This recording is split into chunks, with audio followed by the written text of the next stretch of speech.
even still, not even they can save you. In that way, we're the same. It's like, oh man, it's so good. I'm gonna have to rewatch this movie as soon as I can. As soon as I can, dog, because this shit is just, it's too much. It's too good.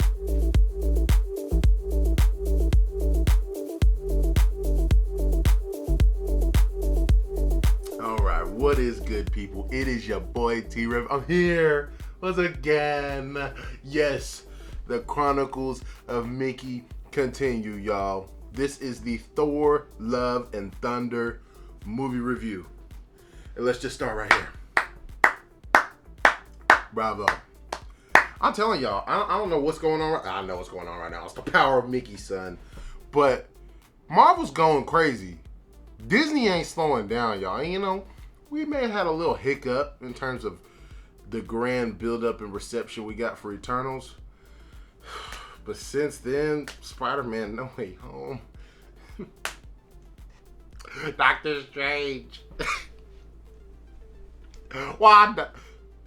And now Christian Bale coming through in the 4th installment of the Thor series. So I'm going to try and keep it structured, y'all. I really am. But you know me. Alright, because it's too much. It's too much going on in this movie. And I didn't think this was going to have the implications that Doctor Strange did. But it's just so much hidden away. And then they don't even, you know, touch on it for long. Or, you know, we don't even try and focus on it. They just slide right past. But, nigga, we see what's going on. We see what's going on here at the very start of the movie. We start off in a wasteland, and we go right into Gorr's backstory. Gorr, the God Butcher, is the main antagonist for this film, played by Christian Bale. And dog, if you didn't feel something when this nigga was going through what he's going through in the beginning of the movie, I don't know what's wrong with you. I don't know what's wrong with you. Besides a lot of comic relief in this movie, the moments that's serious and hard-hitting, like, it's like that. It's really like that. This nigga's out here in this barren wasteland, and apparently his whole planet is like that now. It went from a paradise, I'm sure, to now it's just a freaking wasteland, bro. There's no life anywhere, and it seems like they are literally the last two on the planet, him and his daughter. And his daughter's so small, man, but you could tell they've been out wandering in the desert for time, and this nigga's sunburned all over. He's all fucked up, but you can tell that she is definitely on her last legs. They even go and hide behind this rock to try and get out of the wind a bit out in the desert, bro. And she's tired, and you could tell that he knows what's coming. And she dies from just starvation and everything. And this nigga was praying and praying and praying, and no help came. The gods that was supposed to, you know, watch out for them and protect their realm have just, you know, been out chilling, not doing a fucking thing, because he lays his daughter to rest, and he even, like, lays down, and he just, it looks like he's gonna try and die with her. Just, he buries her out in this desert, dog, and then he lays down, and he's just laying there. And you could tell he's like, it seems like he's basically given up. But then he hears something calling to him. This whisper that's calling out to him. Now, I don't know who the fuck is whispering to this nigga like this, but there's a lot of possibilities, dog. That's all I can say. It's a lot of possibilities. Like, the first person that came to my mind, honestly, was Hela. And she's not dead, I would think. But who's calling out to this man like that, right? So he keeps on wandering by himself now, and then he comes across an oasis, and dog, it's like the relief. This man just dives into like a pond and all this, and then he even comes across some fruit and some food because there's a god there. And apparently, I don't think we recall. I can't remember them saying the name of said god or whatever. He seems like he's maybe a Greek god or something like that, but he's the one supposed to be watching out for this planet. He's just chilling there with his little minions or whatever, just out here having a great old time in this oasis. And, you know, Gore comes across him and he's so relieved because he's like, yes, finally, I finally found you. You're the God that our people worship. And he goes into this whole thing about how the eternal reward for keeping their faith, and how even though his daughter died and all of his people have died at this point, no one is left on this planet but him. And said God, it's wild, bro. It's so wild because he really thinks that this man has his best interest at heart and he's gonna save him. All that. He comes to realize very quickly that this God is the opposite of that. And that's the running theme throughout this movie.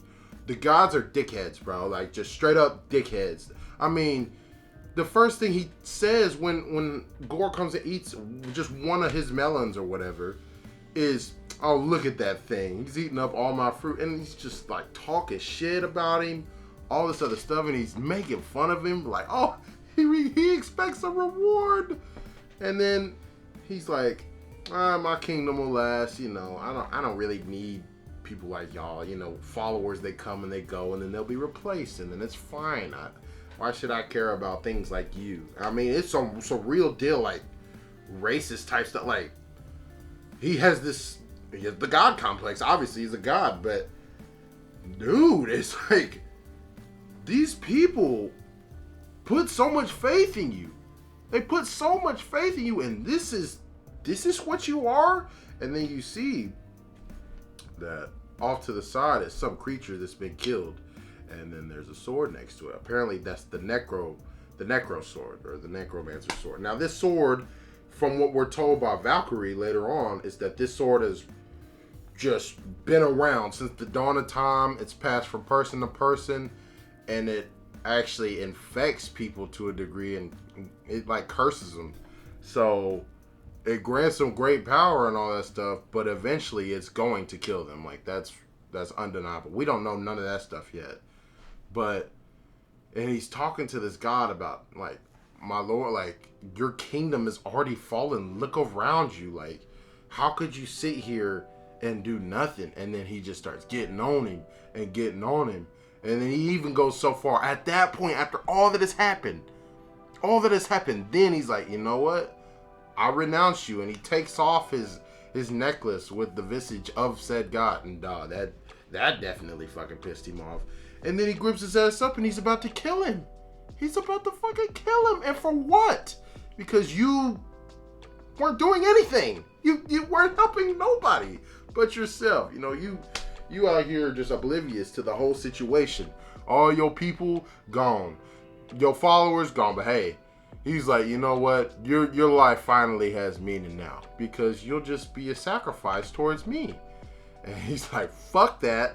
You know, I'm done with this shit. These gods, they're not who they portray themselves to be. The people definitely should not keep their faith in them. And then you hear that whisper coming back, and all of a sudden the sword comes to him, because earlier he had fell when he's stumbling in there, and then he just accidentally cut his hand on it. The cut goes away damn near immediately. So you knew some shit was going on right there. I didn't know whether it was because, like, maybe his race of people is special in a type of way, but no, it clearly is implied that it's the sword that's doing this. And then the sword just comes to him out of the shadows as he's being gripped up, and then he stabs this motherfucker through the neck, clean through, dog. And, you know, I gotta respect it. I gotta love it, because he deserved it. And then you're gonna see that again and again and again, that these gods are like that. They are just not good people in any way, shape, or form. So we get that. Cut away, we go off to where Thor is. This nigga's running around, doing some nonsense, having adventures with the Guardians of the Galaxy. We kind of, you know, speed through it, and Korg's narrating to some children as this is going on. And he's like his bard, you know. He's got to spread Thor's legend and his myth and all that stuff. But you could tell that although he's having fun, he's really not. He feels very empty, because if you look back at everything that's happened, and Korg kind of breaks it down when he's telling the children, and he's saying it in a funny way, because that's just how Korg is. But he's literally lost his father, his mother, his friends, Heimdall, his best friend, Loki, multiple times. So at this point, it's like he basically has nothing left. They even flashback and show you how him and Jane grew apart, basically. It was just... He... Even though he's lived, like, for who knows how long. Whatever. He's a god, obviously.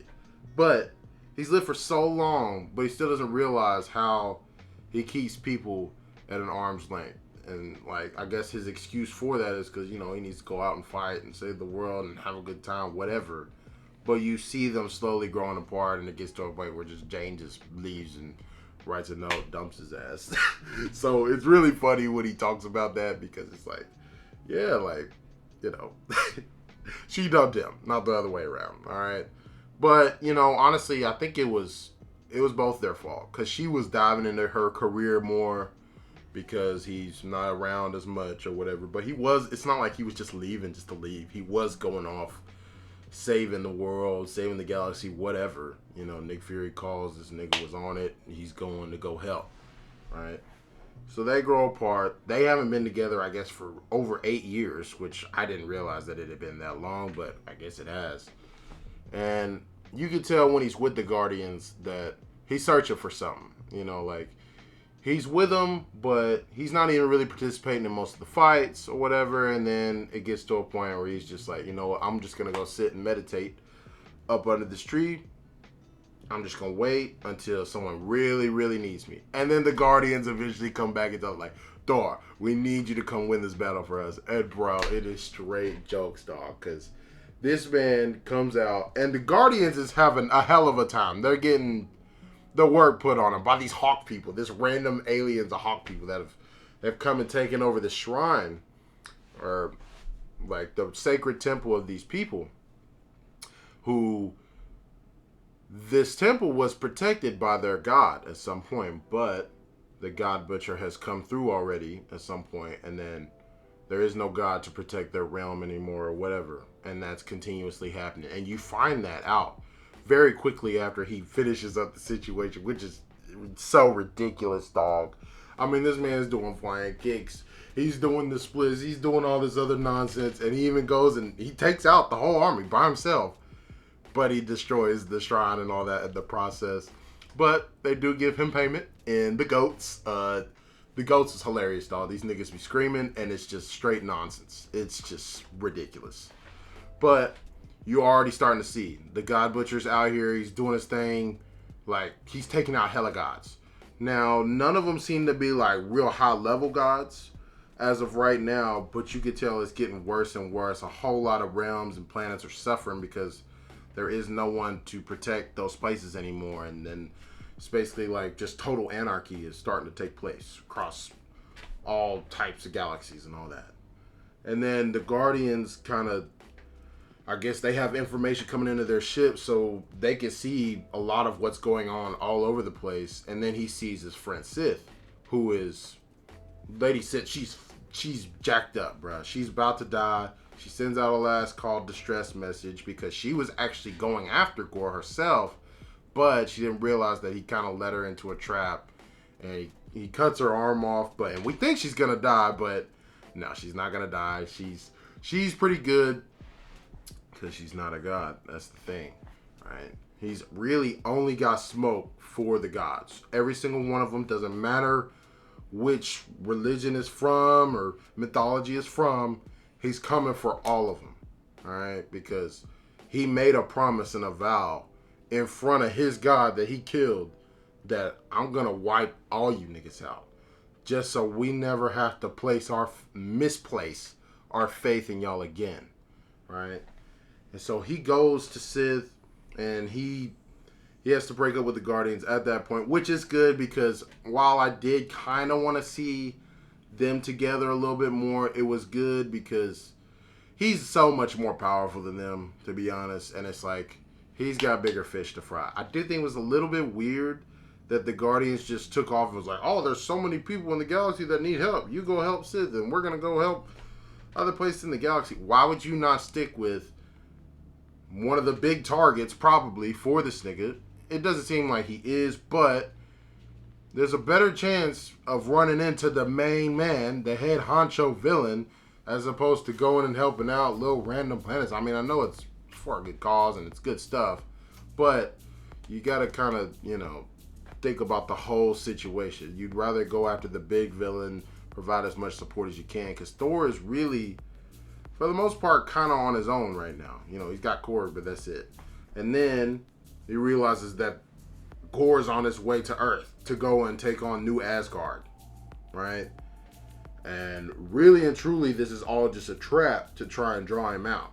So he Bifrost over to Earth as these shadow beasts and monsters is coming out of the sea. Is so hard, bro, because this nigga Gorr's powers are so cool, dog. I mean, he brings the sword out and all of a sudden the shadows start going everywhere, all over the town. And then these just monstrous beasts come out of nowhere of just solid black. And it's crazy, dog. These things look, this is some shit from hell. Alright, I'm just keeping a buck with you. These are the spawns of Satan, okay? Because I've never seen no creatures like this in the MCU. I really haven't. Now, what they're called are shadow beasts because they're from the shadow realm. And we learn later on that this is a place unlike any other we've seen, and I really want to know more about it, but we don't get a whole lot on it, and it's probably one of my little critiques of this movie. It's like, give me more, bro. Tell me about the world and the realms, but I know it's time constraints, all that. So we get there, and obviously Valkyrie's already doing her thing because she's the king of Asgard right now, or whatever, right? So she's going ham. Thor shows up, he starts going ham, and then he sees Mjolnir flying around. He's like, Mjolnir? Bro, he's barely even paying attention to the whole shit that's going on. I mean, he's taking beasts out and things like that, but he's really trying to go and see his old buddy, get his old pal back. He thinks like Mjolnir's come back to him. Turns out that's not the case, as we saw in the trailers. And it's Natalie Portman, or Jane Foster. Dr. Jane Foster, excuse me. Now, I'm not going to sit here and act like I was super hyped for Natalie Portman, because I was not, alright? But someone in my comments, a shout out to you, you did let me know that her story is like how she kind of becomes worthy is because she gets cancer and things like that. But in this one, it's not really like, I'm sure it was that way fully in the comics, but I like how Marvel does make little tweaks, or you know, they choose a little bit of a different direction, and maybe it did go down like that in the comics. I don't really know. Someone let me know. But she's got stage 4 cancer, right? And she is diligently working to try and figure it out herself. Like, she doesn't want to call Thor for help or nothing like that. But obviously no one has the cure for cancer on Earth yet. And as great as she is at being an astrophysicist or whatever, and how she has all this knowledge, she's probably one of the world's leading minds in terms of science and all that. She has no answer for this. But, you know, her best friend kind of puts it in her head to, you know, why don't you just call the space Viking dude? Maybe he has something that can help you out. But what she does is she decides to go and get Mjolnir. Now, I think it's pretty cool that Mjolnir never left that spot after Hela did what she did. And that was cool that they did that, because dog, Hela broke it, shattered it to pieces. But every single piece is still immovable, obviously, unless you're worthy. And so they had literally like made a whole case around it and stuff like that. And, you know, Valkyrie has done a hell of a job, especially compared to how it was in, you know, Infinity or Endgame, how she's building her new Asgard, and she's bringing in all these endorsements. She's really got the tourism bustling. She's building up Asgard like a lot. So obviously a lot of their tourist attractions and stuff is based around Asgard and all of the crazy stuff that's happened. Shout out to, you got Matt Damon acting a fool because he's over here doing plays and stuff like that. It's so funny. A lot of comedy in this movie, and I was a little worried at times, but it does hit really well. Like, some could say it's overdone, and I would say I won't fully disagree with you, but I didn't feel like any of it was out of place, and it worked for me. All right. So, like I said, he meets up with Jane Foster, who has cancer. He doesn't know that yet. She hasn't really told anybody yet. Because now she has Mjolnir and she is worthy of carrying it, all that. And she's doing stuff that this stick has never done. Now, granted, he would probably be able to do that stuff, but she can like disassemble the hammer into all its little pieces and then it forms itself back together again so she can take out hella enemies at a time. Like, it's wild stuff, bruh. But I do think it was cool how they show how she was like, you know, I can't figure it out myself because she's stubborn as hell and she thinks she can overcome it. But she goes and she gets Mjolnir. It does give her the power of Thor and grants her that, you know, that all those abilities, gives her that vitality, all that. But at the end of the day, she is not a god. All right? That's the distinction. Yeah, she's worthy and all that. It definitely gives her the boost. It gives her Thor's outfit and all that stuff. And she looks clean. She looks crispy. It's nice. But anytime she puts the hammer down, she goes back to normal. And she could tell even when it's like she's powered up that, you know, it's not actually fixing her. She's still dying. And I'll get into more of that as to why it's like actually making things worse a bit. But we'll get to all that. So they're having the scrum. The three of them is just taking out these shadow beasts in New Asgard. And then you see Gore in the background and he pulling up. I thought he was just going to sit there and wait. And he's chilling. He ain't doing shit. No, fam. He came up, stepping, watching, wait. And then he's walking towards Thor. Thor's walking to him. All of a sudden he disappears. And then that nigga's in his fucking face, dog. This nigga slips in the shadows and out of them damn near instantly. Shit is crazy, dog. And really and truly, Thor's getting the best of him at first, but he controls all these beasts at the same time, and he's durable as hell. Like, he's taking the licks, and then he's giving them back, and plus, you can't get hit by a sword, because the sword is capable of killing gods, and we don't know, even if you get, like, I don't even think you can get scratched by this thing, because if you do, it seems like you're done. But, I don't know, maybe not, because Sif did survive. But then again, like I said, she's not a god. I mean, so it's kind of up in the air for that. But Gore isn't able to take any of them down. But what he does do is he kidnaps a bunch of children from New Asgard, including Heimdall's son. Astrid is his name, but he goes by Axel now because he listened to some popular band or whatever back in the day, right? But and he's kind of got the same abilities as his father. Not really much yet, but you can tell he's got the eyes. He doesn't really know how to use them yet, but he is able to, I guess, learn it more, and he's able to transfer that power to Thor so he can see where they're at and everything. And they're over in the Shadow Realm right now, and there's really no way that they have to get to him. Plus, they don't have any reinforcements and things like that. So they decide, you know what? We're going to head out. We're going to go to Omnipotent City. The greatest city, I guess, in the universe where all the gods come together and they just have a good time, right? And he's thinking, yeah, we're going to go get Ra. We're going to go get... We're gonna go get Quetzalcoatl. They got Mayan and Aztec gods in here now, bro. It's like when I've told you before, everything is open. It's, yeah, like all the gods from all the mythologies, all that. I need to go finish Captain Marvel or Miss Marvel. I don't know what's going on, bro, but everybody's in play. You're seeing all these different gods, and Zeus has to put on a show or whatever. And you kind of find out that Thor is actually a fanboy of him, which I thought was very funny because I think it's Russell Crowe who plays Zeus. And it is a little weird because he's speaking in like a Russian accent, so it doesn't really make sense. But he's just funny, bro. He's funny. But here we go again. Thor gets exposed because they're disguised up or whatever, but he can't really bite his tongue as, you know, they're just going on and on, talk about orgies and stuff like that. But he goes out there and he starts calling him out, basically. It's like, he pleads with him at first and asks him nicely. And they're like, yeah, No, we're not going to help. No one's going to help you. All right? Because we gods, you know, we protect our planet or realm. No more, no less. This doesn't concern us.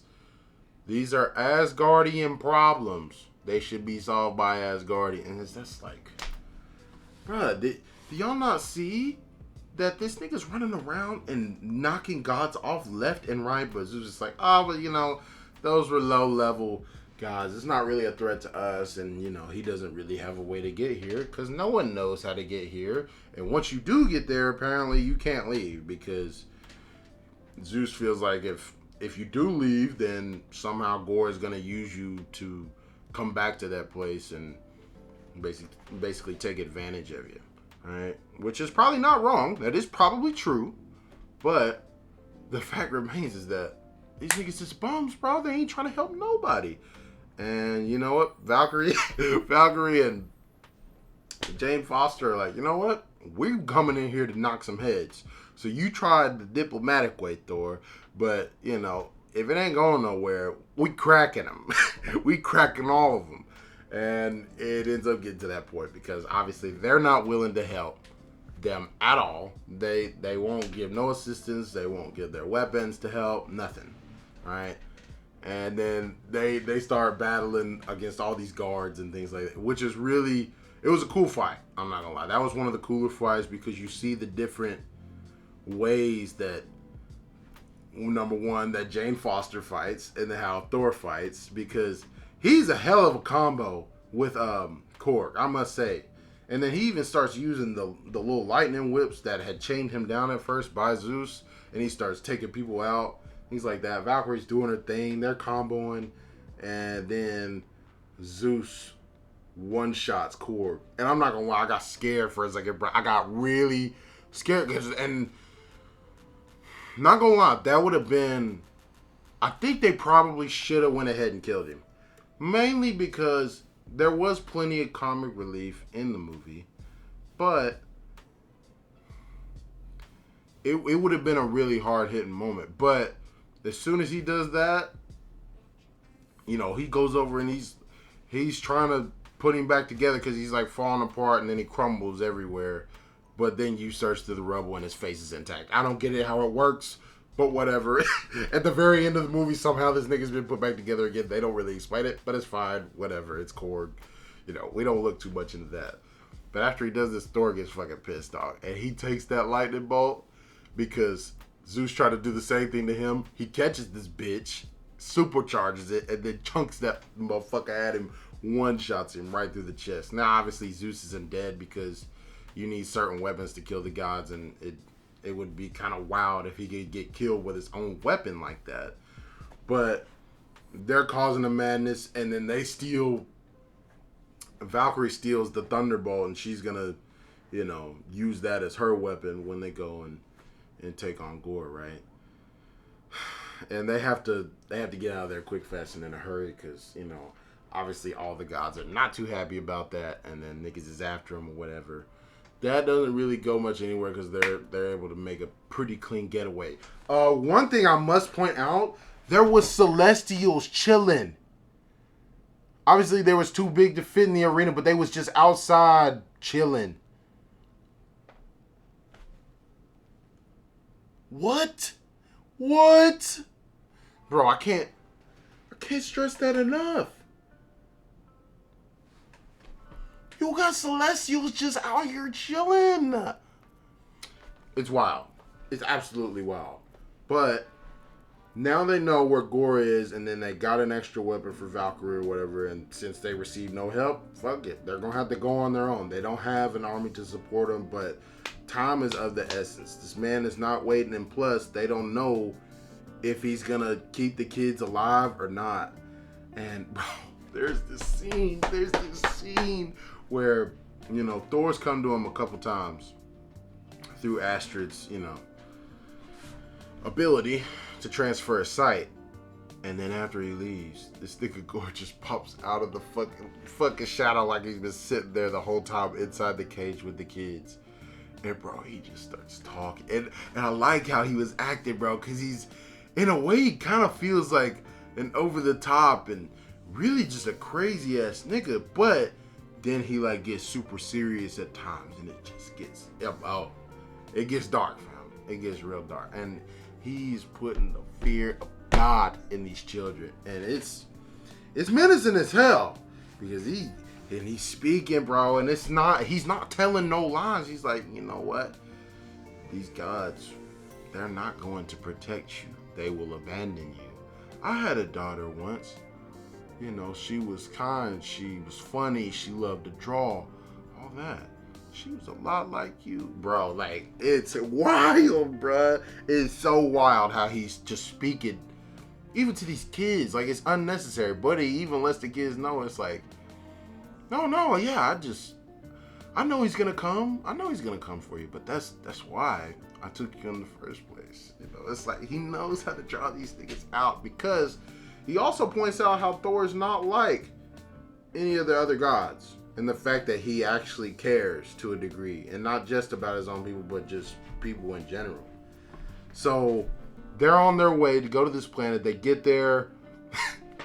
So funny, dog. These goats, man. The damn goats are so funny, dog. Because, number one, when they busted in to come save them at Omnipotent City, you hear them before you ever see them. And they're just screaming, dog. This shit's hilarious. But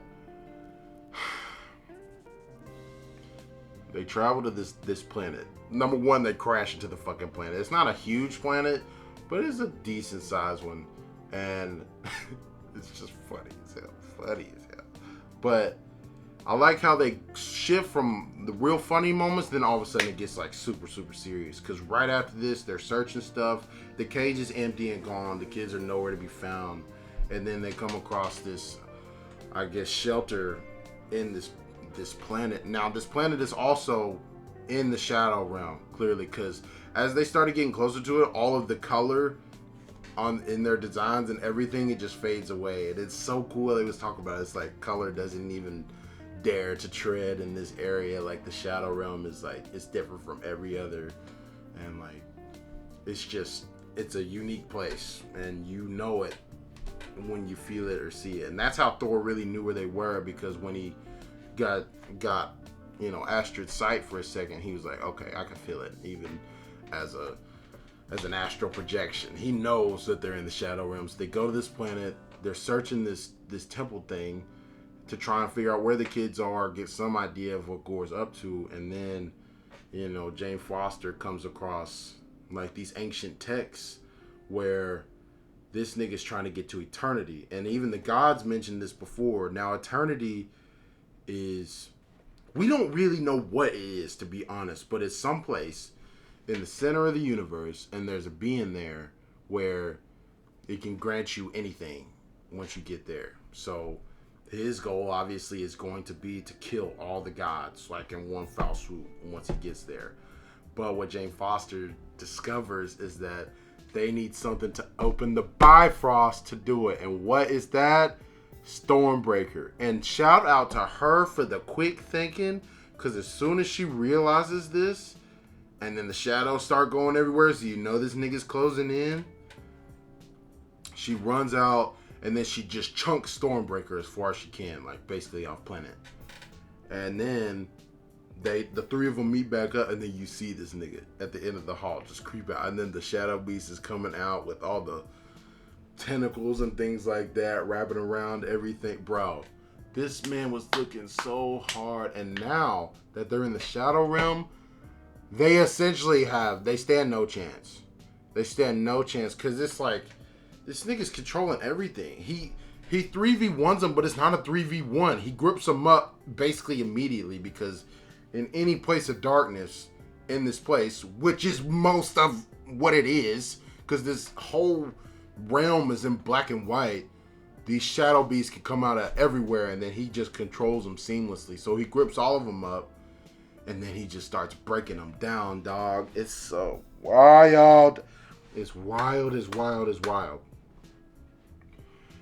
Because he gets on Thor's ass about like how, oh, you're different. I could see your pain, your struggle. I know what you've gone through, but you're different. You got something to fight for. Oh my God, man. But he don't stop. He don't stop. Then he goes after Valkyrie. He's like, you know, you watched your sisters die. He was like, you're a Valkyrie. Oh, that's so cool. You had to watch your sisters die, and what did the gods do? Nothing. It's so consistent. I love it. I love it. I love it. I love it. Then he goes after Jane Foster. He's like, you're just like me. You're dying too. You think it's gonna save you? Yeah, but it's not gonna change anything. It won't change your fate. The power of those gods is gonna kill you. Even still, not even they can save you. In that way, we're the same. It's like, oh man, it's so good. I'm gonna have to rewatch this movie as soon as I can. As soon as I can, dog, because this shit is just, it's too much. It's too good. And then he comes back to Thor. Because he's like, you know what? I don't really got nothing against you like that. But, you know what I need to do? Call back the hammer. He's like, I ain't gonna do it. But then he starts putting the squeeze on Valkyrie and Jane Foster. And it really looks like he's gonna kill him. But Thor doesn't really capitulate because he does call the hammer back. But then he lets the power flow. It surge, and then boom, they're able to. He busts the planet himself. I thought that Gorr's the one that busted the planet. No, it's basically Thor who does it, because Stormbreaker comes in with the swiftness and then basically breaks big ass chunks off of this planet, and shit's going everywhere. But then probably the coolest fight scene of the whole movie goes down now, because they're having to go 3v1, right? And then you see Valkyrie's doing her thing with the Thunderbolt, chunking that bitch around. It seems like she could use that bitch just as well as Zeus can. It's wild. And then, obviously, Jane Foster's doing her thing with, you know, Mjolnir. And then Stormbreaker's going crazy. But they're getting licks in, but he's putting the work on him. And plus, he's got these shadow beasts that are coming out and ambushing them from all sides at the same time. And he's just popping in and out of shadows and popping up next to him. And then he fucking kebabs Valkyrie. Not gonna lie.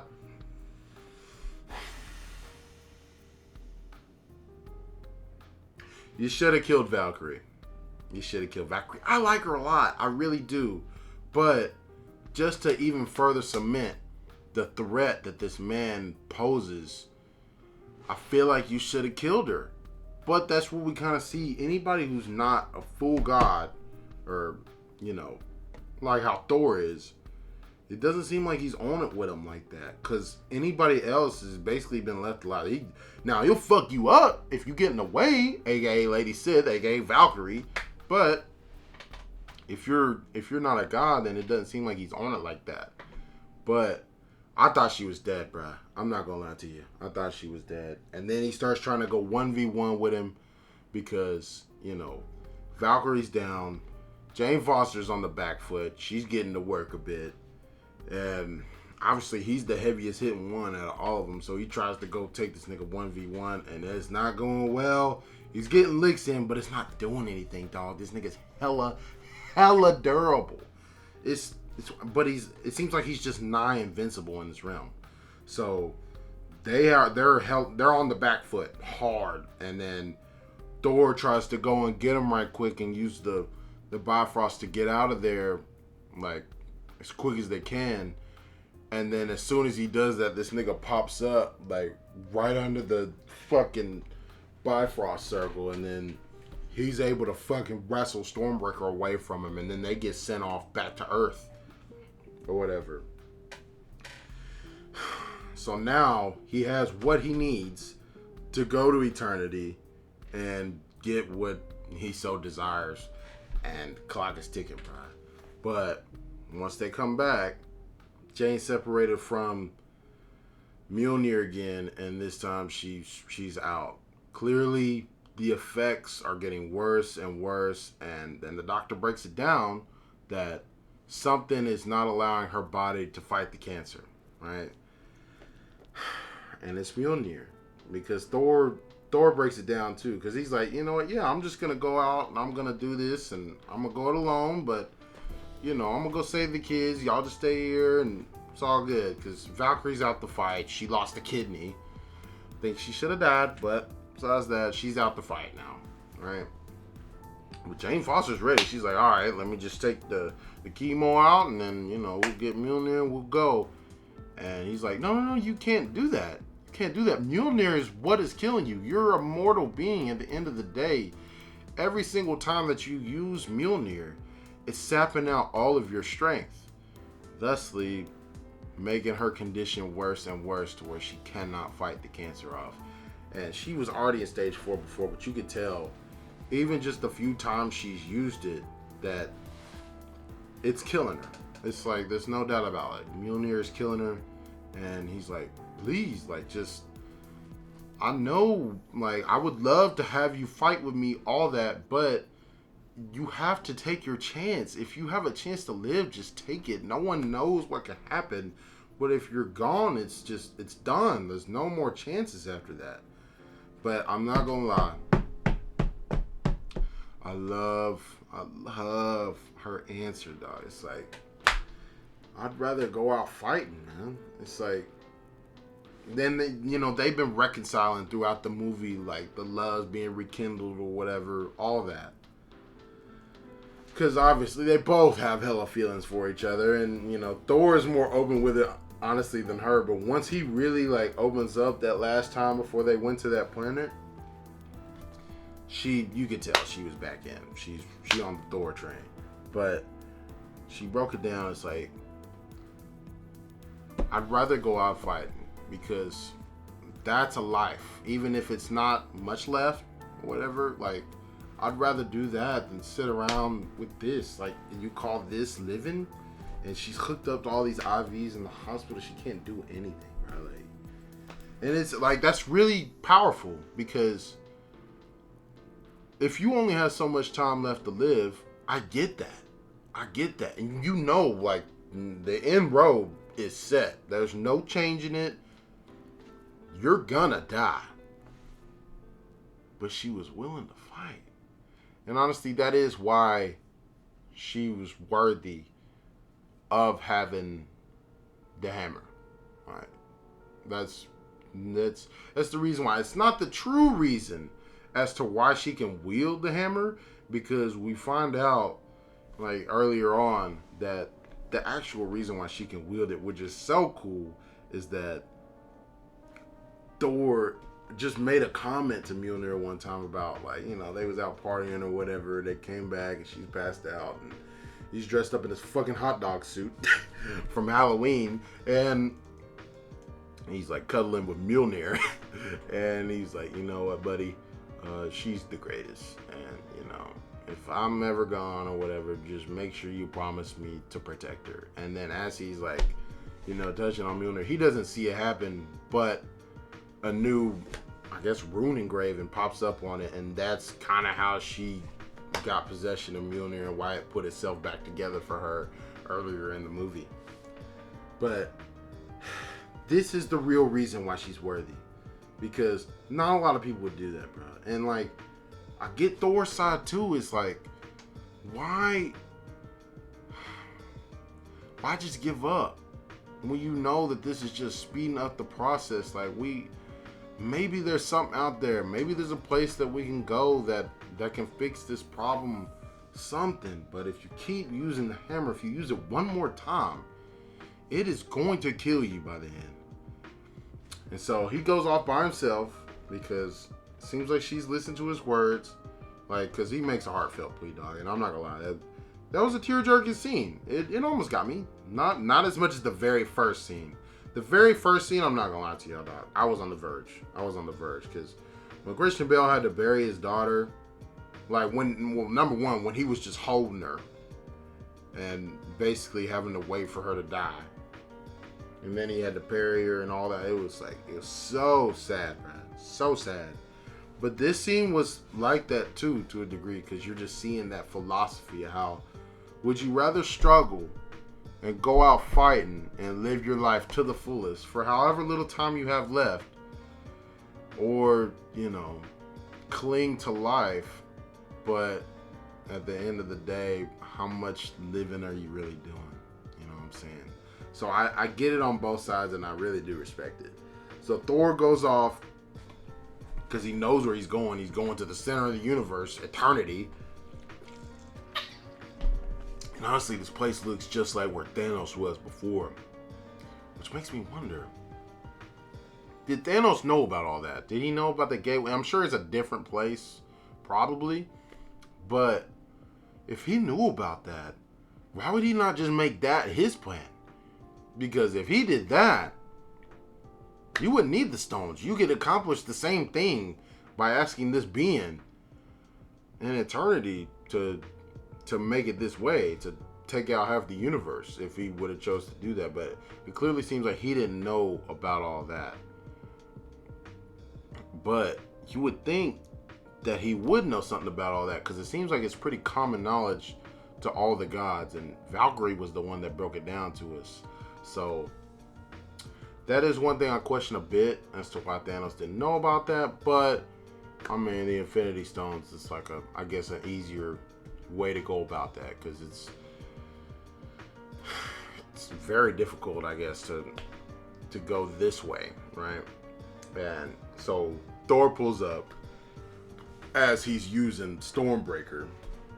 Gore's using Stormbreaker to open up Eternity, and it's taking a minute, but you know, it is working. It is working. And so he pulls up, he sees all the kids, and he has to give them the pep talk and let them know not to be scared, all that. And honestly, they're his only backup. And I didn't know where they were going to go with this, but it actually worked so well, dog. Especially in this movie, it was sick. Because the Shadow Beasts start coming out of everywhere, and this nigga Gore's got an army.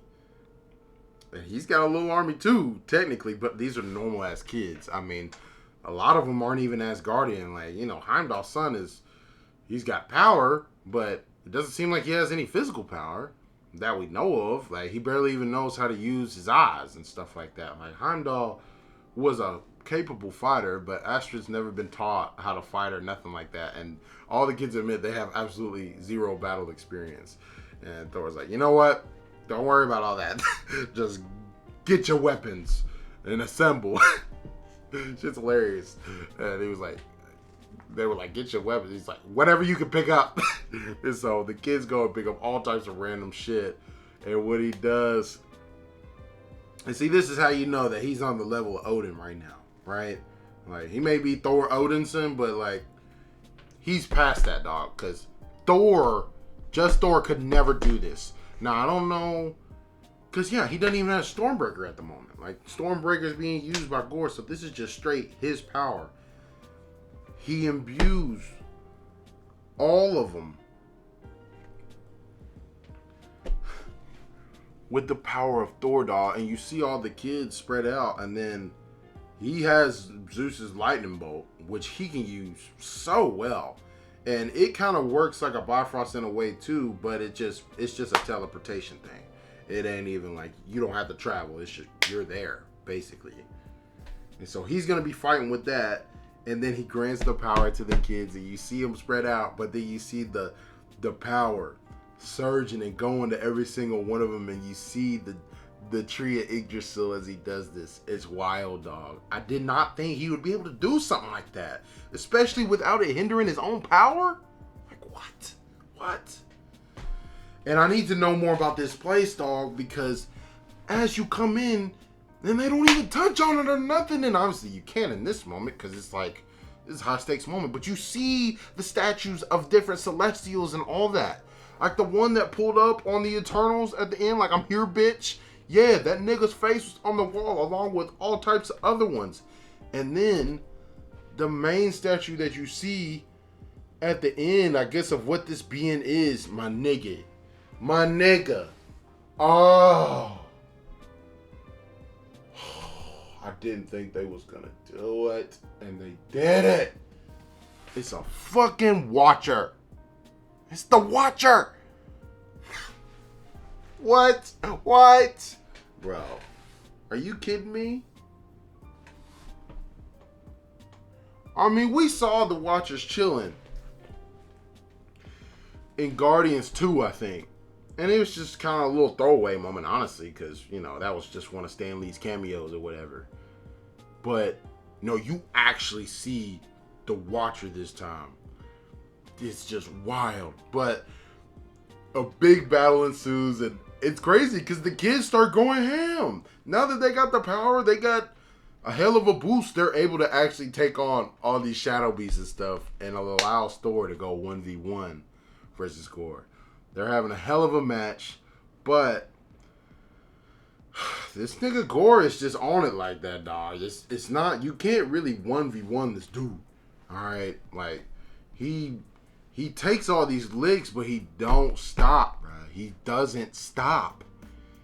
And so he's getting the better of Thor after a while and is looking down, is looking hopeless. All of a sudden, Jane Foster comes through, smacks that nigga, and then they have to tag team to go and break the sword, because once they break the sword, that'll take away his power, right?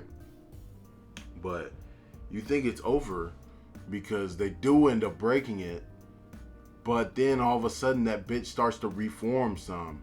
But what Jane Foster does is just so good. This is a hell of a moment, and I gotta give her that respect, dog, because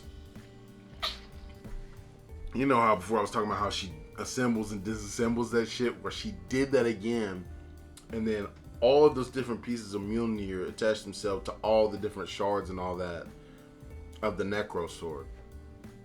And then she brings them all back. It turns her hammer black, which is fucking sick. I wish we got a black hammer. That shit was too cold for it only to last for just a couple of seconds. But then you see like the pieces are starting to go back again, just a little bit at a time. And she makes the sacrifice, dog. She makes the sacrifice. And she slams that motherfucker down and just destroys Mjolnir again in order to destroy the Necro Sword at the same time. But as all this is happening, you think that it's done, and Thor is able to get Stormbreaker out. The door is open. And this nigga Gore hops through. This nigga really did what he needed to do. He won. He lost, but he actually wins. Because he gets in front of the fucking Watcher, dog. What the fuck, man? This nigga is space, dog. Once they hop through this portal of light to eternity, it's like the Final Fantasy shit. Kingdom Hearts. What? Just endless waters, clear waters and sky, and then you see this nigga chilling, suited up, but it ain't a suit, it's fucking space. And you just see his eyes. Oh my god, man. I like the fact that they introduced the Watcher, but they don't at the same time, because he ain't talking nothing, he's just there. And Gore's about to go and make his wish. But Thor has to break it down to him. It's like, he's like, you know what, if this gonna be my last moments, then I'm gonna spend it with the person I love as opposed to spending it with you. Like, why would I do that? If you're about to kill all his gods anyway, like, my woman is dying. And now she's really dying, dog. Like, she's laid out. She's in her normal outfit now again, like the chemo outfit. And she's dying. And he goes and he hugs her and he's holding her as she's on the ground. And Gore remembers. He remembers. And it's the exact same way how he was holding his daughter as she was about to die, dog. And it's just, oh. You can tell he's dying too, because the sword's been destroyed, so he's on the verge of death as well. Like, he's kind of gone back to his original form, but without the sword, like, he doesn't have very long. And it's like, he's really, really close to dying. And, you know, Thor he gives him the whole speech about how it was better to have that connection, at least for some amount of time, as opposed to never having it at all. And I gotta give credit to Star-Lord, Chris Pratt, because he probably doesn't realize just how instrumental his words were. And it is wild how someone like him is breaking down such a huge life lesson to somebody like Thor, who's so old. But he was right. He's right. It is better. Just because you lose something or you lose everything, that doesn't mean that time was wasted, or that time spent with the people that you love wasn't valuable. Because it is, and it'll forever be with you, regardless of if they're there now or not. And that hits hard for Thor too, bro, because he's in the same kind of boat as Gore. Like, it's really, their cases are so similar. And I like how they show with how vibrant his personality is and everything, and how Gore is really all smoke like that, but he's also in a way kind of similar. They're like two sides of the same coin, but they're more alike than they are different. But for Thor to finally let that message soak in and take that to heart, I have to give Star-Lord credit. He indirectly saved like all the gods and a lot of the universe, because I'm sure that it would have been total anarchy if all the gods was taken out from every single mythology. All that, like, it would be chaos. It was already being chaos, and it was just lower level gods dying.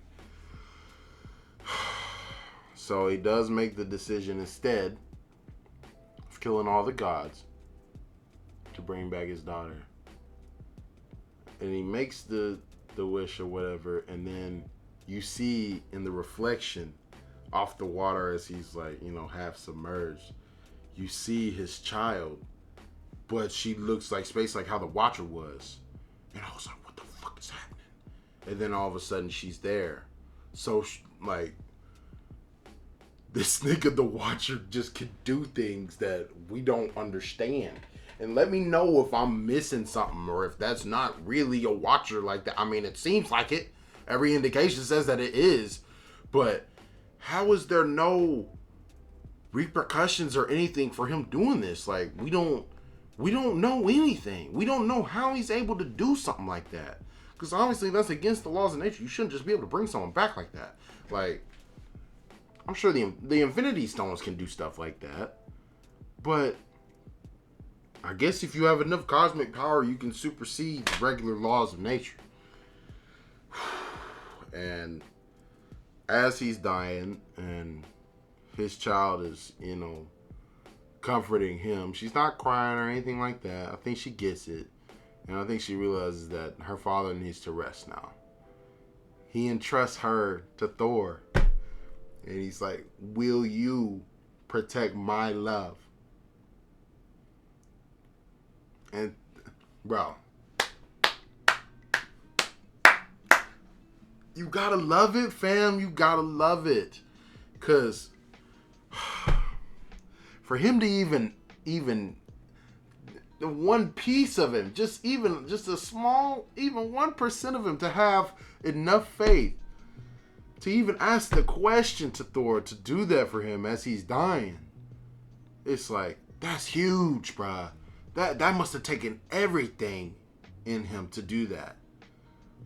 But Thor's that dude, man. Like, he's like, yeah, I'll take on that challenge. I will protect her no matter what.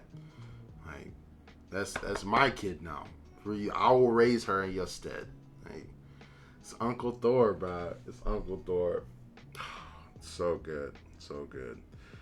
And the kids are actually able to make it back, because once he wrestled, you know, Stormbreaker out earlier, he threw it to Astrid. Astrid could just fucking handle that motherfucker. Makes sense, because then he just does the fucking Bifrost like his damn daddy can. And he takes all the kids back. So all the kids are saved.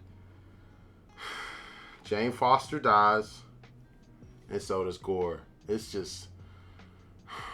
And we really should have saw it coming, because there's multiple times in the movie where, even when she's talking to Tessa Thompson, Valkyrie, you know, I love their little dynamic because they really is like, it feels like they're sisters or whatever. But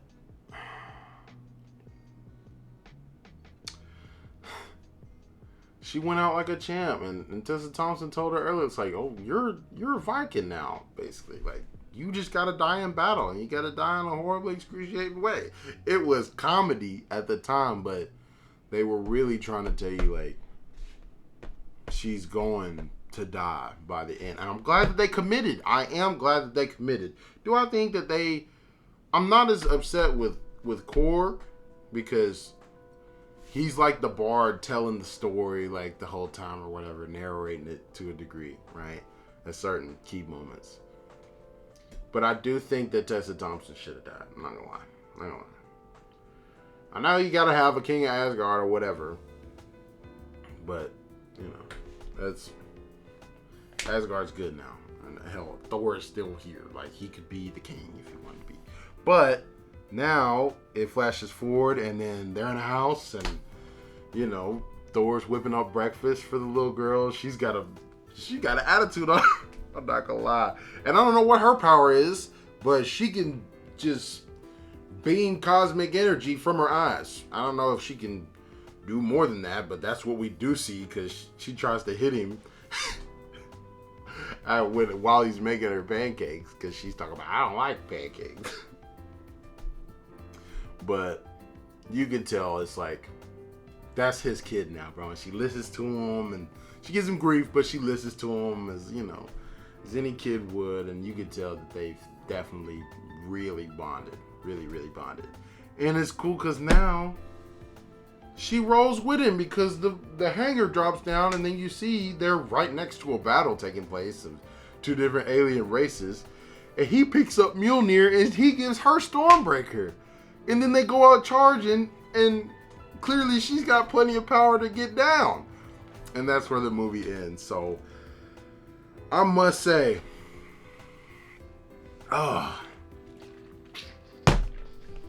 Christian Bale stole the show. And I was worried at times that Chris Hemsworth and just, you know, Thor's overall character was too goofy to be paired up against something like Christian Bale, he was not playing no games. He was playing no games. But every time they hit, or not every time, but a lot of the times when they would hit those comedy scenes like hard, they'd follow it up with this nigga doing some crazy intense shit. And then they would keep going like that and going like that. So the black and white, the duality going on of, you know, a god trying to actually live up and be a good man, even though he's searching for something himself. Like, he doesn't know exactly what he's searching for, or what path he should take and how he should live his life now, especially since a lot of the people that are close to him are gone, or don't want nothing to do with him or whatever. They were both searching for something, but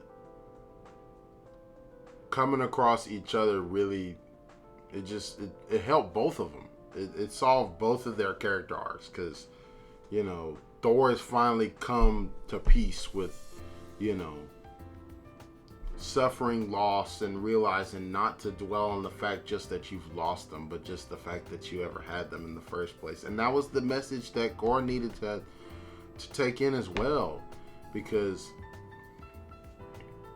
he was so steadfast and ready to accomplish the mission no matter what, that it seemed like he forgot that, you know, instead of killing all the gods, you can ask the Watcher to bring back your kid. But I know the reason why he didn't want to do that is because even if he does that, he's not going to be there. And then it's just bringing a child into a world of, bro, like, the way he talks earlier, it's just crazy, because he's like, I'd rather not bring her back to a world like, or like a universe like this, where the gods just inflict pain and suffering on everybody, and it's no place for regular people or regular beings who aren't gods to be living. And that's why he was going so hard. He was like, I'm just going to take out the real problem, which is the gods, who, in all honesty, he wasn't that wrong. Because the majority of the gods don't seem to have people's best interests at heart. They're so self-serving, and Zeus is the biggest dickhead of all. And it seems like a whole lot of gods follow his exact same mindset. If it doesn't involve them, then they don't give a fuck. Even if it does, we don't care. This nigga Zeus talked before, and he even came up and whispered into Thor's ear, talking about, I know what's going on with Gore, and I know about the Necrosaur, but that thing can kill gods. Like, why would we go and involve ourselves in that? Like, no, there's no need. Like, it's not our problem. It's not our concern. So just stay here and don't worry about it. You'll be fine. What you would have been, because it doesn't seem like you knew how to get there, but that's not the kind of guy Thor is. And that's not the kind of person that any god should be, because it's just despicable, dog. How you beings with so much power just sit by and do nothing? All the meanwhile, the rest of the time when you want to dick around and have fun, you're causing hell and havoc on people's lives because you don't value human life or just any species. You don't value their lives like how you value the lives of gods. And that's inherently a problem. But Thor is that bridge to where, like, even if it's not his people, he's gonna care. And his mother always taught him, like, you stick up for people and you do the right thing. That's how you live your life. You won't have regrets if you do that. Which is right. It's so true. It's so true. But it's just an excellent movie overall. Like I said, my critiques are, I would say that maybe sometimes the comedy was a little over the top, but I do think they balanced it well. I do think that Valkyrie should have died. I know. I think she should have died. Just to up the stakes even more. It didn't really need it, because every time this nigga Christian Bale comes on screen, it's like, my God. And he was speaking Thanos level talk. The only reason why I say Thanos is still a better villain overall, I'll say, that's hard. That's really, really hard. I would say they're extremely comparable in terms of just characters. Because Thanos, the reason why Thanos is the better villain, because just like what little Gamora asked, what did it cost you? Everything. It didn't matter. And even when he died and his former self looked upon, he's like, you see that? He didn't look at it as a bad. He's like, that's destiny fulfilled, dog. But Gore was coming through. Even from the first 5 minutes of the movie, dog. He said, and this is my vow and my promise that all gods must die. And you get it. You understand why he's like that. Because the majority of these niggas honestly deserve it. To be real. Now, a lot of them don't. Because you got... See, and that's what I wanted to touch on for a second. Because it seems like, besides ones like Loki, who that switch is kind of starting to happen right now, where he's actually a good dude, but, you know, he's kind of an outcast in his own, you know, godly world. The same thing is operating with Khonshu. Khonshu is seen as like the black sheep, basically, of the Egyptian gods. But he's really seemed to be the only one that was like, on job, on point. It doesn't matter. I'm going to go against all of y'all if it's the right thing to do. You know what I'm saying?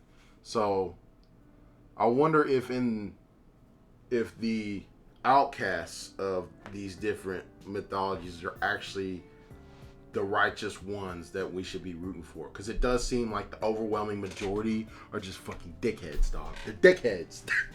There's no other way to put it. Christian Bale stole the show, fam. He stole the show. I'm not gonna lie to you. And don't get me wrong. Wanda was great. Wanda's great. in terms of being a villain. But her motivation was just, it's like, you can't get behind that no matter what. Like, I don't know, maybe some of y'all could, I couldn't. Like, you're taking away someone else's children just to satisfy your own needs of what you lost, but you never really, I mean, you had that, but it goes to what we talk about in this movie. You had your time with your kids, whether they was real or not, right? As long as you got that, you're good. That memory of them will always be with you. That time was well spent, no doubt about it. But Gore's motivation is just like, it's hard to see where this nigga's wrong. You know what I'm saying? So I have to respect him for that. But I do think that overall, you know, the conviction of Thanos was like, he was never going to stop. There was not really any reasoning with him. He killed his own kid for it. Like, all that. And you know that he loved her. That was literally stipulation for him to get more power. He had to kill the thing that he loved. But it's just so good, man. The one other small critique I must say of this movie, I don't think that the fights were as great as they could have been. There's times where they're doing combo moves and the hammer work is going crazy. But overall, I do think the fights were a touch of a letdown. Just a touch. Now, when Gore's popping in and out of places and doing crazy shit, that's when it's really fire. I think the best fights in the movie is probably when they reach the Shadow Realm and reach that one planet, and it's Valkyrie and Jane Foster and Thor against him and the Shadow Beasts. That was probably the best fight. And then the kids. The kids were going ham. I'm not gonna lie. All right. That was a great moment. You know, like I said, I think we should have got more of a knockdown, smackdown, drag out fight between Gore and Thor, because when you go back and look at earlier how that low-level god took out the other being that had the Necro Sword before, it's like, well, how did he take that thing down so easily if the sword just gives you so much power? And my theory is that it depends on the will of the user at the time. The stronger your will and your conviction is, the more power it's going to give you or enhance you to whatever degree and stuff. But that's not confirmed, and who knows on that. But that just seemed the most logical explanation to me, because my thing is if, like, given how he was coming out and how he one-shot low diff that nigga, now he did kind of sneak him in the very beginning, but it's like, he was a low-level god. I didn't think he was going to struggle with him anyway once he got a hold of the sword. So his convictions was clearly of the level to where he was going to be a fucking problem to deal with. And no one could really just deal with him straight 1v1 the whole movie. That's what has to be known. Like, Thor never gets a chance to really just straight 1v1 him for too long, because when he did, he started losing again. And that is the other thing. You can't do stuff all by yourself. That's the other thing that Thor had to come to grips with. So it's a lot of great messaging in this movie. I like how they resolved the character arcs for Thor and for Gore. And it's cool now that he's essentially, you know, the adopted father or uncle for the little girl. And I'm sure she's going to be a big problem in the future. And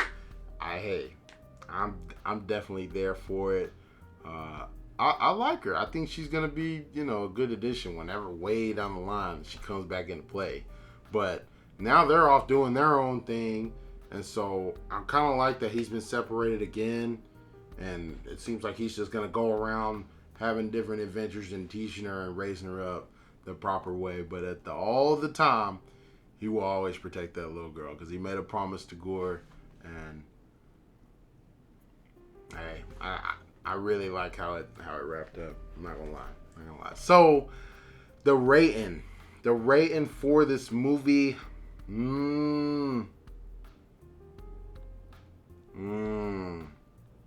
I'll say it's an 8.5. The reason why I'm not saying it's just an 8 is because Christian Bale was talking too big the whole movie, and then the emotional scenes were pretty stirring. I'm not gonna lie. Like it if you didn't feel something in them serious moments, then I don't know what you were watching, dog. Then plus all of the stuff that just comes out of this movie is like, what the fuck, man? I thought that this wasn't gonna have near the implications that Doctor Strange Multiverse of Madness had, but now I'm like, oh shit. I mean,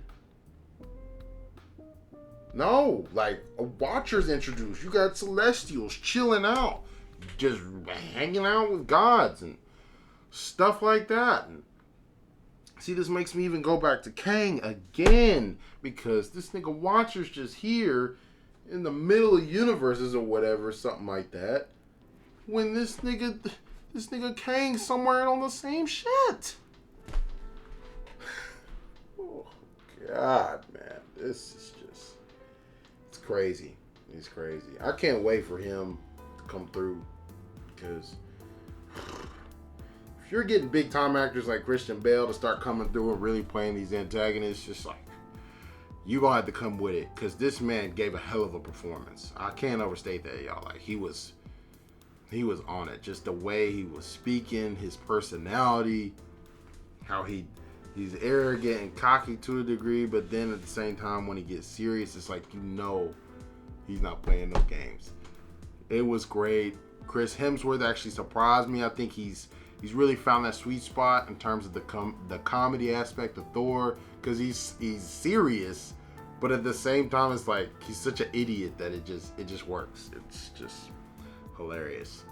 And I do like the fact that they went ahead and committed to getting Jane Foster out of here. Not that I didn't like her or didn't see potential in her Thor, but you can't have two Thors running around, dog. You can't. That's way too much power. You can't do it. I can deal with multiple Spider-Mans, but multiple Thors is like a hell of a fucking thing right there. So 8.5 for the movie. Whole lot of implications. And the end credit, Zeus is obviously not dead, but he wasn't being funny at that point when he's all alone with his handmaidens or whatever. And he talking about how, yeah, we gonna come for him. When did we become the joke? Now these people don't even worship us like they used to. Now they're just waiting for their little superheroes to come out and serve them. And then we get introduced to Hercules at the very, very end, and he's gonna send him after him along with, I guess, a litany of other gods. So who knows where that's gonna lead to in the future. But that is it for the movie review. Let me know what you thought. Do you agree? Do you disagree? Do you think that Christian Bale lived up? Because my God, I think he did. I do still think the fights could have been a little longer and a little better at times, but the fights with him were pretty cool. I'm not gonna lie. Just his powers in general was just extra sick. So let me know what you thought about him. Do you think that Tessa Thompson should have died? Do you think that Korg should have died? Do you think that, do you think that the stakes were enough and worth it, and then the consequences and all that? Because I have so many questions, and now seeing all these different fucking Celestial statues here, and then you got Celestials chilling at Omnipotent City, it's like, how could you not be looking forward to Eternals too? I know Eternals wasn't the greatest movie, but last I checked, they're going to the Celestials' homeland. What the fuck is that going to be about? And then now we got Watchers involved. When is this nigga Kang going to come through? And who? And Doctor Strange is off in the Dark Dimension, and you got people like America Chavez who can hop to different universes, and she's a Nexus being. When is Moon Knight going to come through? Because he's definitely going to come into the movies once these gods start. If not before then, once these gods start coming out and coming after everybody, because Ra was there in Omnipotent City and all that too. So he's going to get involved. And I'm sure there's a lot of other people that we hadn't even been introduced to that's going to do their thing too. It seems like one of the Shang-Chi dragons was there too.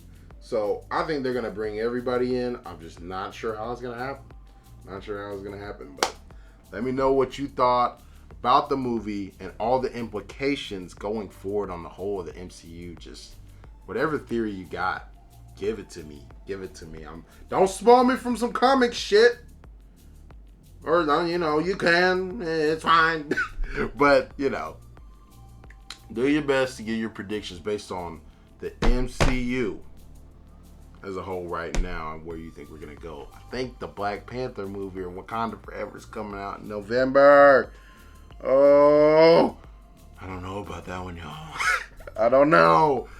That one could be really good or really bad. I have no idea because they're in a tough spot with that. But I've rambled on long enough. Like, comment, subscribe. It's been your boy T-Rav. And wait. Fuck you, Rome. You were wrong. You were wrong, bitch. Alright? Boy, the beast better go crazy. That's all I gotta say. Because Love and Thunder was the best Thor movie yet. No question.